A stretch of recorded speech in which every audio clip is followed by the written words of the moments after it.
Hello दोस्तों, तो आज मैं आप सभी के लिए लेकर आया हूँ इलेक्ट्रिक पोटेंशियल एंड कैपेसिटेंस का नया लेक्चर, जिसमें आज हम लोग पढ़ने वाले हैं पैरेलल प्लेट कैपेसिटर के बारे में, यानी कि समांतर प्लेट संधारित्र, उसके बारे में पढ़ेंगे। उसका मतलब व्यंजक निकालेंगे।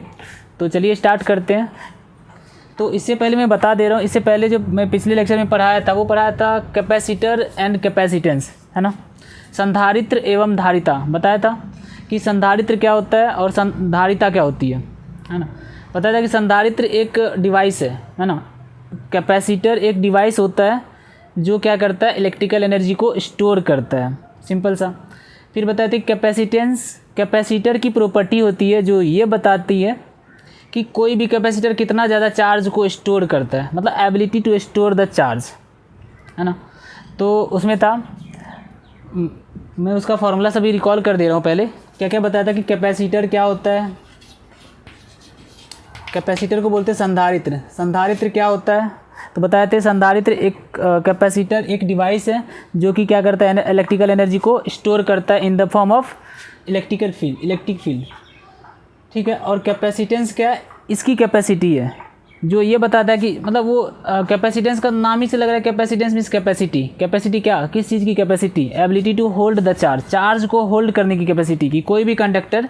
बताए थे कि कैपेसिटर का मतलब होता है कॉम्बिनेशन ऑफ टू कंडक्टर, मतलब दो चालक को अगर हम संयोजित करेंगे और एक दूसरे को दो चालक को अगर एक दूसरे के करीब रखेंगे तो वो संधारित्र का निर्माण करता है। बताया था अगर उस पर इक्वल एंड अपोजिट चार्जेज हो और उसको अगर बहुत ही कम डिस्टेंस पर रख दिया जाए, किसी भी शेप का दो चालक अगर उन दोनों आवेश पे बराबर एवं विपरीत आवेश है और उसको बहुत ही अल्प दूरी पर रखेंगे तो वो क्या बना लेगा, संधारित्र बना लेता है। तो मैंने बताया था कि जो कैपेसिटर होता है वो एक डिवाइस होता है जो एनर्जी को स्टोर करता है। और कैपेसिटेंस क्या होता है, कैपेसिटेंस एक प्रॉपर्टी, कैपेसिटर की प्रॉपर्टी होती है जो ये बताता है कि कोई भी कैपेसिटर कितना ज़्यादा चार्ज को होल्ड करेगा, यानी कि कितना ज़्यादा चार्ज को रख पाएगा, वो उसकी क्या है, कैपेसिटी, ठीक है। फिर उसके बाद बताए थे कि चार्ज के देने से पोटेंशियल बढ़ता है ना। तो उससे एक फॉर्मूला आया था कि जो कैपेसिटेंस होता है ये था संधारित्र, और एक पढ़ाया था कैपेसिटेंस पढ़ाया था। कैपेसिटेंस मीन्स धारिता, उसको हिंदी में बोलते धारिता। तो जो धारिता थी C इक्वल्स टू क्या आया था, Q by V, C equals to Q by V। और हमने ये भी देखा था कि अगर कोई स्फेरिकल कोई गोलीय चालक है, गोलीय चालक के कारण अगर मान लो इसकी त्रिज्या अगर R है तो इसके वजह से जो कैपेसिटेंस होता था वो कितना था, C equals to 4 pi epsilon naught R, 4 pi epsilon naught. अगर इसकी रेडियस R है, स्मॉल r, तो ये R, ये कैपेसिटेंस थी। लेकिन आज हम लोग पढ़ने वाले हैं पैरेलल प्लेट कैपेसिटर के बारे में। अच्छा, एक चीज़ और भी बताए थे कि कैपेसिटेंस किस पे निर्भर करता है, चालक के शेप पे, मतलब चालक के आकार आकृति पे निर्भर करता है और चालक के बीच के माध्यम पे निर्भर करता है, ना कि उसके चार्ज और वोल्टेज पे डिपेंड करता है। तो आज जो हम लोग पढ़ने वाले हैं वो है parallel plate capacitor. Parallel plate capacitor,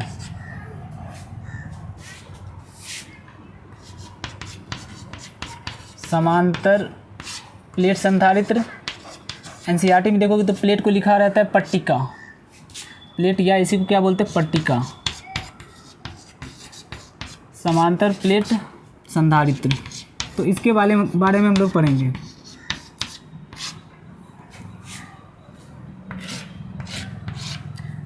तो समांतर प्लेट संधारित्र में क्या होता है कि दो समतल समांतर प्लेट होती है जो क्या होता है, बहुत ही कम दूरी पर स्थित मतलब बहुत ही अल्प दूरी पर स्थित होती है। तो ऐसे कॉम्बिनेशन को बोलते हैं समांतर प्लेट संधारित्र, जो बनता है जैसे ऐसा कुछ रहता है इसका। आप देखो कि दो प्लेट होता है, यहाँ पे मैं लिख दे रहा हूँ, यहाँ पे इसकी थ्योरी लिख दूँगा कि दो पैरेलल प्लेट होता है, दो प्लेन पैरेलल प्लेट,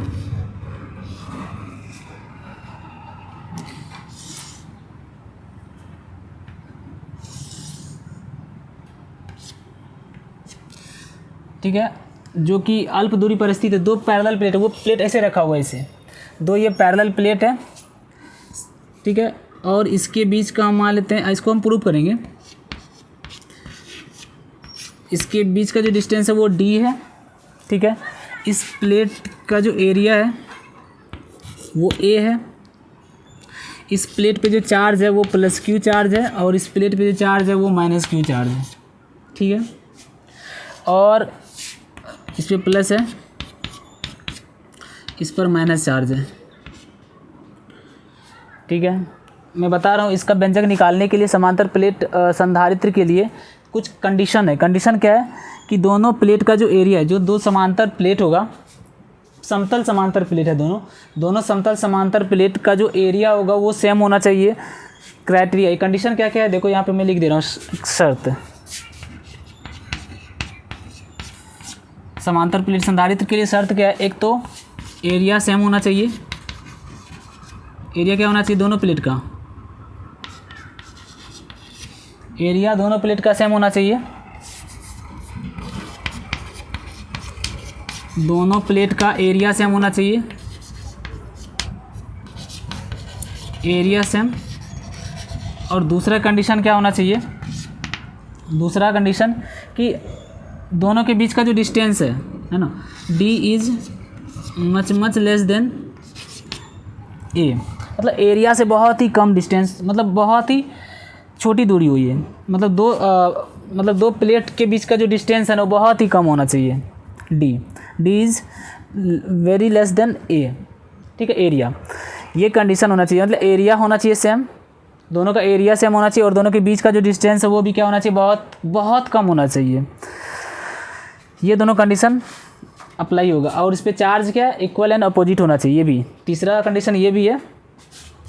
इसको प्रूफ करने के लिए तीसरा कंडीशन ये भी है कि इक्वल एंड अपोजिट चार्जेज होना चाहिए, बराबर एवं विपरीत आवेश, बराबर एवं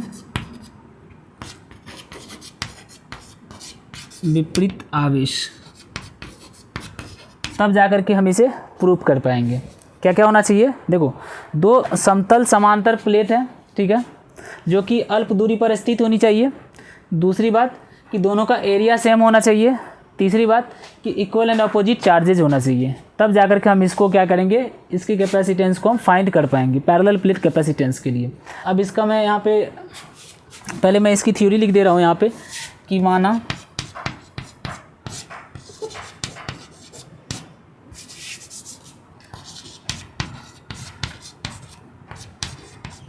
दो समतल समांतर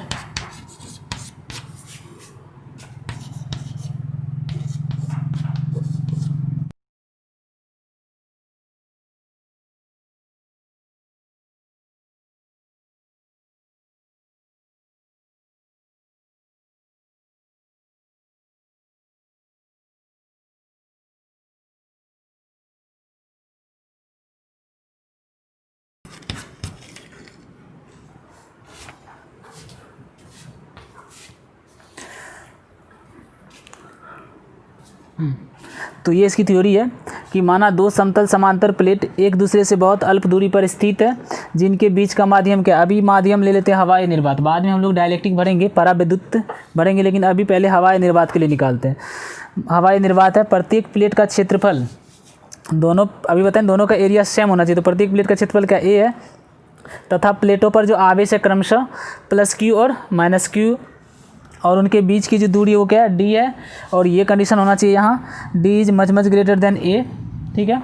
फिर उसके बाद यहाँ प्लेट को, अब देखो अगर d बहुत छोटा होगा तो एरिया के कंपेयर में, तो यहाँ पे क्या कर लिया जाता है, यहाँ जो प्लेट है ना, इस प्लेट को अनंत समतल चादर की तरह मान लिया जाता है।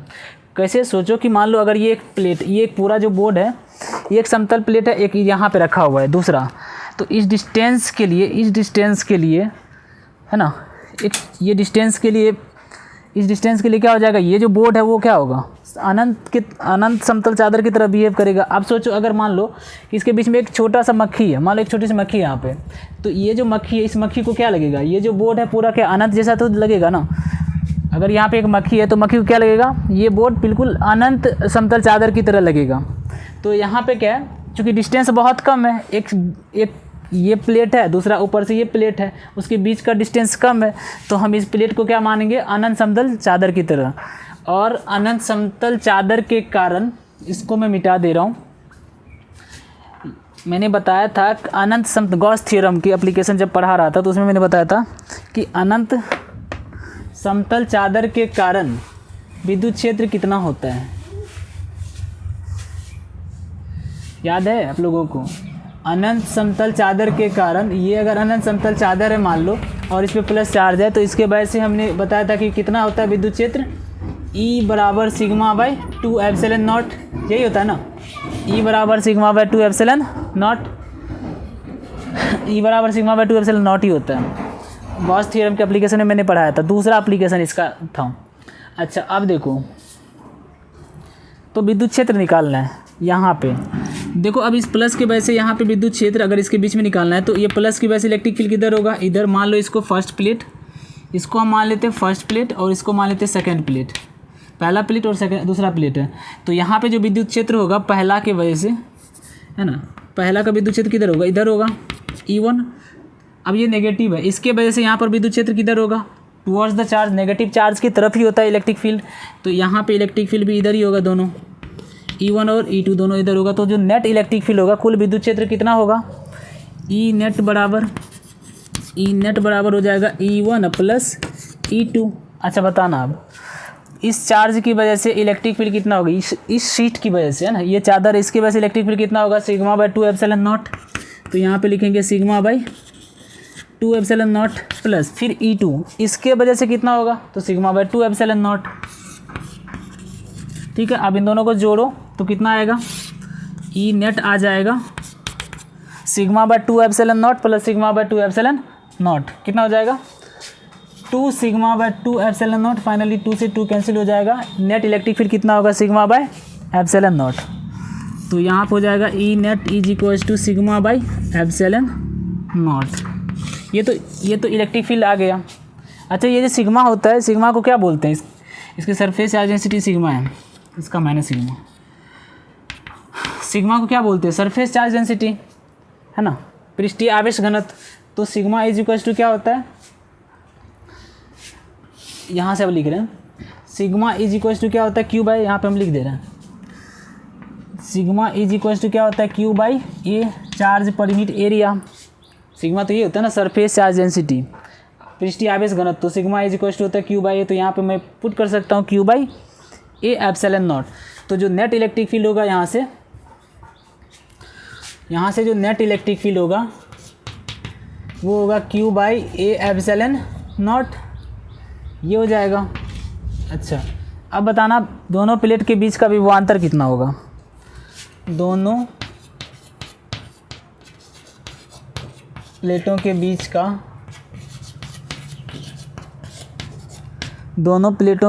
का विभवांतर। तो याद है आप लोगों को कि पोटेंशियल, है ना, विभवांतर और इलेक्ट्रिक फील्ड में रिलेशन क्या होता है, V बराबर E D R, E is to D V by D R. तो V इज टू क्या होगा, ई डी आर।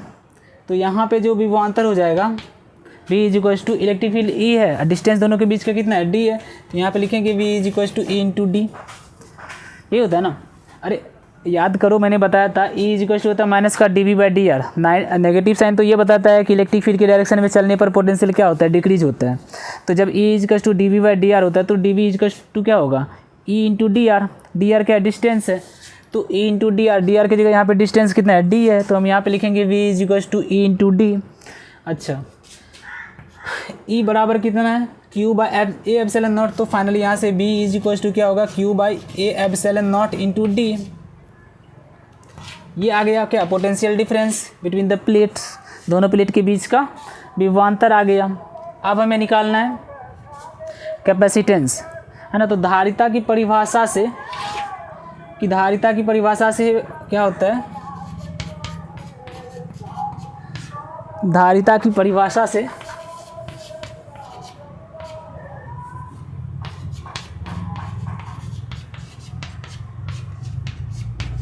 C बराबर क्या होता है, Q बाई V। धारिता की परिभाषा से सी इज इक्वल टू क्या होता है क्यू बाई वी।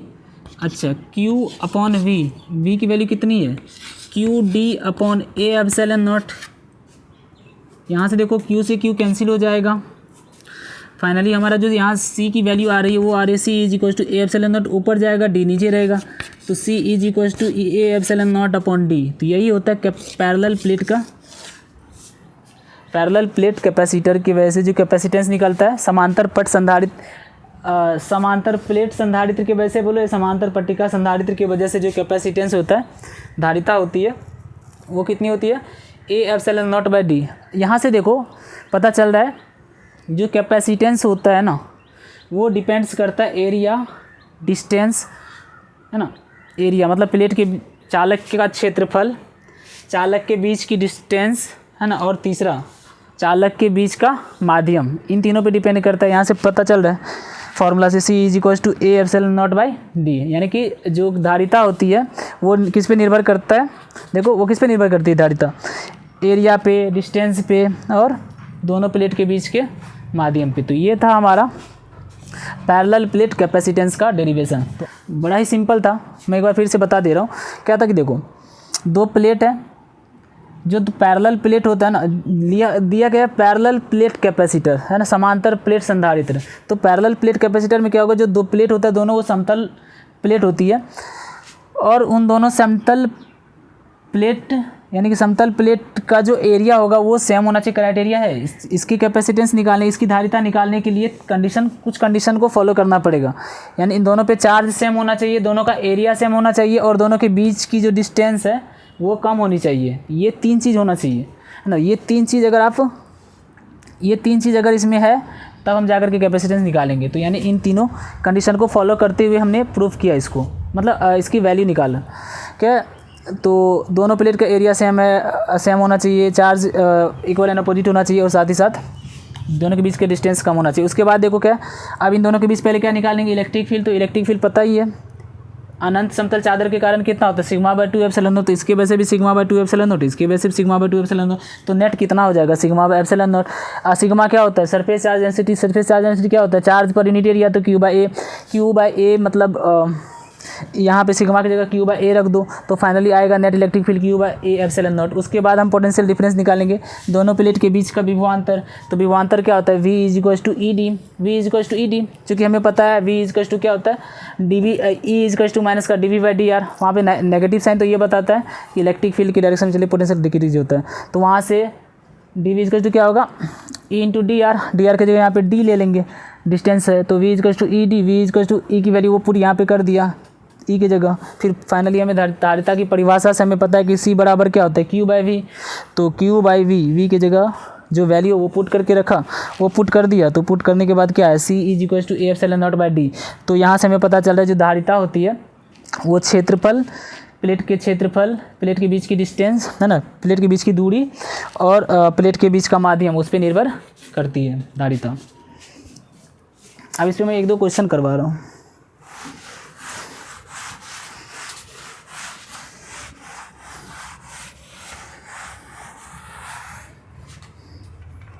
पहला क्वेश्चन है,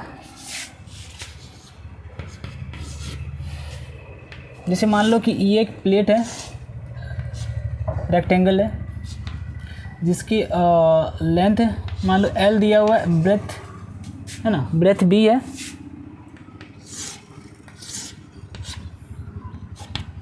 length A L, breadth B, दोनों का ठीक है, दोनों की लेंथ सेम है और ब्रेथ भी सेम है। और इसके बीच का जो डिस्टेंस हम मान लेते कितना वाई है, दोनों के बीच की जो दूरी वो कितनी है वाई है। और इसके बीच में एयर, अभी हवाई निर्वात हवा है, ठीक है।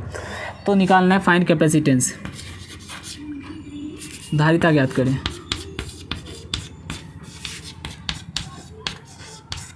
तो क्या होगी धारिता इसका, ठीक है, इस पर चार्ज कितना है, ये plus Q minus Q charge दिया हुआ ये, ठीक है। तो इसकी धारिता निकालना है। तो क्या होता है धारिता इज इक्वल टू, फॉर्मूला देखो धारिता का, सी बराबर A epsilon naught by D, यही होता है ना। ए मतलब area, area of the plate क्या होगा, लेंथ इंटू ब्रेथ, तो L into B, epsilon naught D, distance कितना है वाई, तो ये हो गया इसका, समझ में आ रहा है ना। दूसरा क्वेश्चन मान लो अगर इस टाइप का हो कि मान लो कि ये एक प्लेट है, दूसरा प्लेट ये है, ठीक है, इसकी रेडियस भी r है, मान लो इसकी रेडियस r1 है,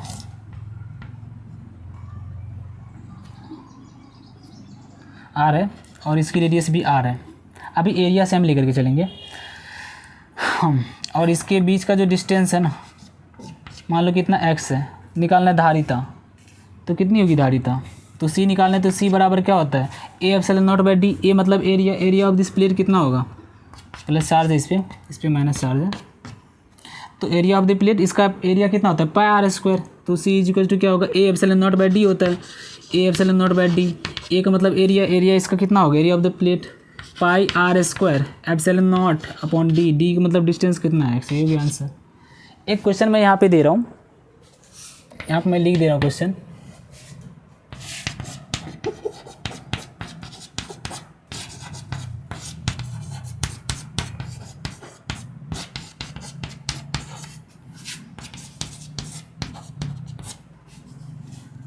हाँ तो ये क्वेश्चन है, प्लेटों के बीच वायु, प्लेटों या पट्टिकाओं, बुक में पट्टिकाओं लिखा होता है, तो पट्टिकाओं के बीच वायु वाले एक समांतर प्लेट संधारित्र की प्रत्येक पट्टिका है ना, प्रत्येक प्लेट का क्षेत्रफल दिया हुआ है तथा उनके बीच की दूरी देख रहे हो, दूरी कितना मिलीमीटर में है, जबकि क्षेत्रफल मीटर स्क्वायर है, मीटर में है, तो कह रहे संधारित्र की धारिता निकालना है, तो बस फॉर्मूला पे लगा दो, संधारित्र की धारिता क्या होती है c बराबर a एप्सिलॉन नॉट, उसी पे निकालना है, तो दिया हुआ क्या है, जो दिया है उसको लिख लो, सॉल्यूशन कर रहे हैं, यहाँ पे दिया है क्षेत्रफल, प्लेट का क्षेत्रफल कितना है, क्षेत्रफल दिया है, प्लेट का क्षेत्रफल दिया हुआ है 6 × 10⁻³ मीटर स्क्वायर, और प्लेट के बीच की दूरी है ना, प्लेट के बीच की दूरी कितनी है, d बराबर 3 मिलीमीटर, इसको मीटर में कन्वर्ट कर लो, मीटर में कन्वर्ट करने के लिए 1000 से डिवाइड करते हैं, तो 3 × 10⁻³ मीटर, 1000 से डिवाइड करो कितना होगा, हमें निकालना है कैपेसिटेंस, तो c बराबर क्या होता है a epsilon naught by D, c बराबर a epsilon naught by D, a की वैल्यू कितनी है 6 × 10⁻³ एप्सिलॉन नॉट की वैल्यू कितनी होती है 8.85 × 10⁻12 अपॉन d कितना है, d है 3 × 10⁻³ इसको सॉल्व कर लो, आंसर आ जाएगा।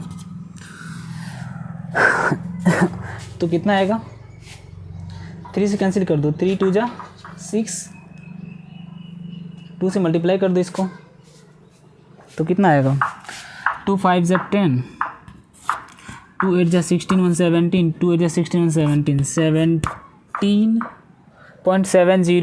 × 10⁻, देखो ये और ये तो कैंसिल हो गया, माइनस का 12, तो कैपेसिटेंस का मात्रा क्या होता है फेराड यानी फेरेड, तो F हो गया, C = इतना। आप देखो 10⁻12 को पिको भी लिख सकते हो, और 17.70 को जो बुक में आंसर लिखा हुआ 18 लिखा हुआ है, अप्रॉक्स 18 लिख दिया है, हम यहीं पे आंसर ये लिख रहे हैं 70.70, 10⁻12 को बोलते पिको फेराड, तो ये होगी आंसर कैपेसिटेंस का। तो आज मैं इतना ही रहने देता हूँ, ठीक है, इसके बाद अगले क्लास में मैं लेकर आऊँगा कि जब ये दो पैरेलल प्लेट है, इसके बीच अभी हवाई निर्वात वाला मतलब मैंने प्रॉब्लम किया है ना, मैंने जो बताया अभी कि दोनों प्लेट है, उन दोनों प्लेट के बीच का माध्यम क्या है हवाई निर्वात है, लेकिन अब हम क्या करेंगे उस प्लेटों के बीच में परावैद्युत भर देंगे, डाइलेक्ट्रिक भर देंगे, तब जाकर के क्या होगा उसका इफेक्ट, तो dielectric effect of dielectric on capacitance है ना, धारिता पे परावैद्युत का प्रभाव, ये हम लोग अगले लेक्चर में पढ़ेंगे। तो आज मैं इतना ही रहने देता हूँ।